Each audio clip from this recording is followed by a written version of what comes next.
It's my favorite time of year, fall, and I'm super excited. I want to show you guys how to make one of my favorite fall recipes, pumpkin cookies. Now, these cookies aren't necessarily healthy, but it is a seasonal recipe and they're really, really good, so I want to show you guys how to make them. All right, let's do this thing. So, I preheated my oven to 350 degrees. First thing, butter. I have 1 stick or half a cup of butter, and it's softened. And then we need a cup of sugar.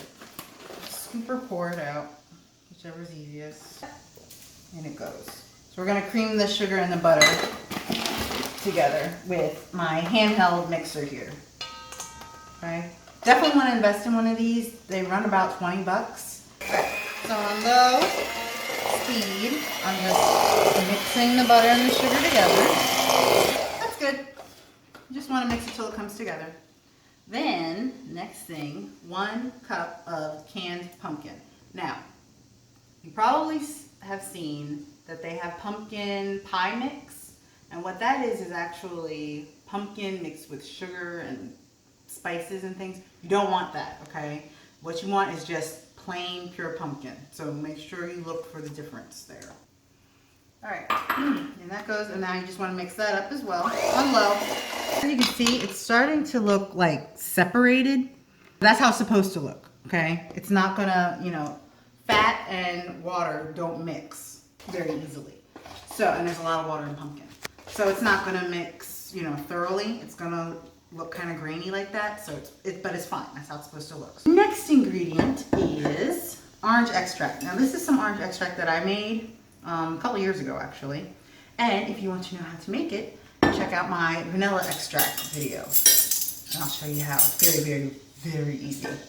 So, we need 2 teaspoons of this orange extract. And of course, you can buy some. You don't have to make it yourself, but it's so easy. Why not? Let's mix that in. Now, to this, I'm going to add 2 cups of flour. Now, you can do 2 cups of just plain unbleached flour. But in this case, I'm going to use 1 cup of whole wheat flour.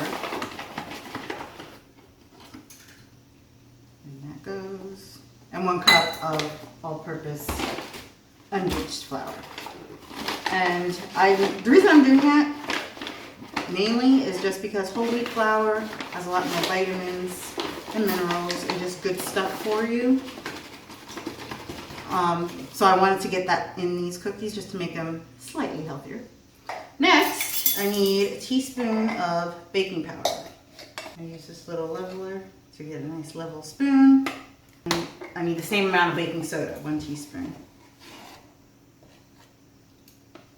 Next, teaspoon of cinnamon. So good. Half a teaspoon of freshly ground nutmeg. Now, if you've never seen it before, this is nutmeg grater, and this is actually part of a nutmeg because I've already used some of it. See that? And you just grate it whole. So I'm just going to guesstimate about half a teaspoon. And I like freshly grated nutmeg because it really does make such a difference. It just tastes so much better. Okay, I think that'll do it. Right, now I need 1/4 teaspoon of salt. And I'm just using iodized salt here. You can use kosher too, that works well. Let's mix this up. On low again so flour doesn't go everywhere.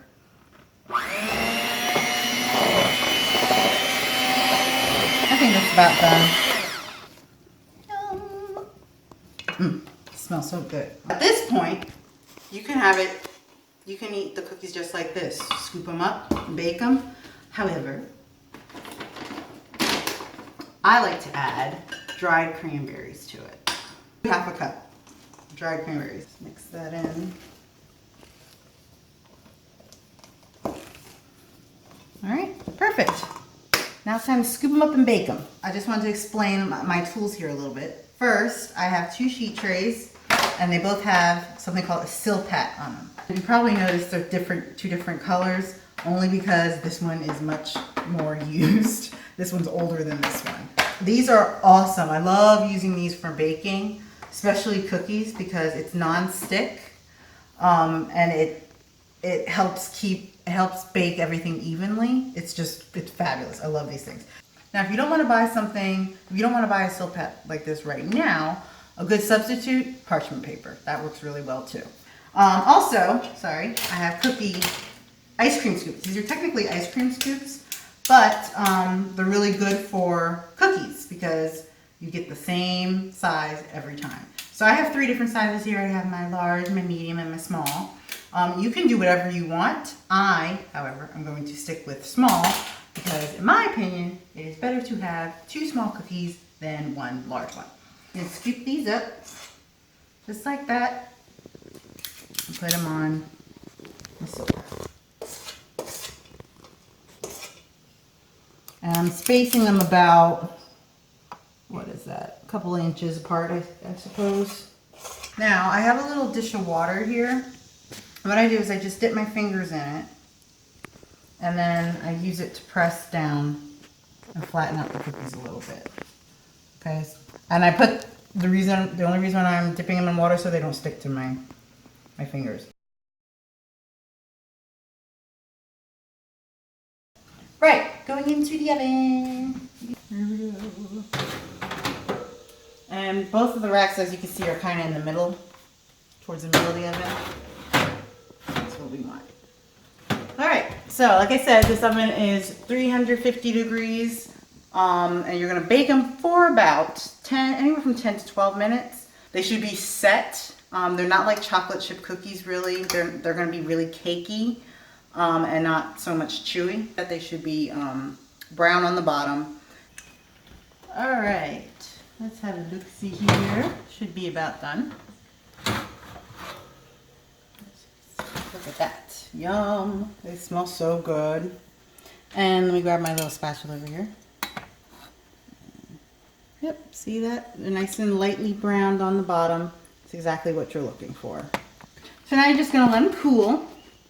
And once they're cool, you can do whatever you like with them. They actually freeze really, really well. You can put them in gallon-sized bags, freezer bags, and you can have them whenever you like. Yum, yum. Let's open it up. Take a look. Ooh, look at that. Mmm. Yum, yum, yum. Try it. Ooh. That's still hot, and you're probably not supposed to eat them like this, but yum, they're so good. Well, try them, guys. They're super good. I hope you like it.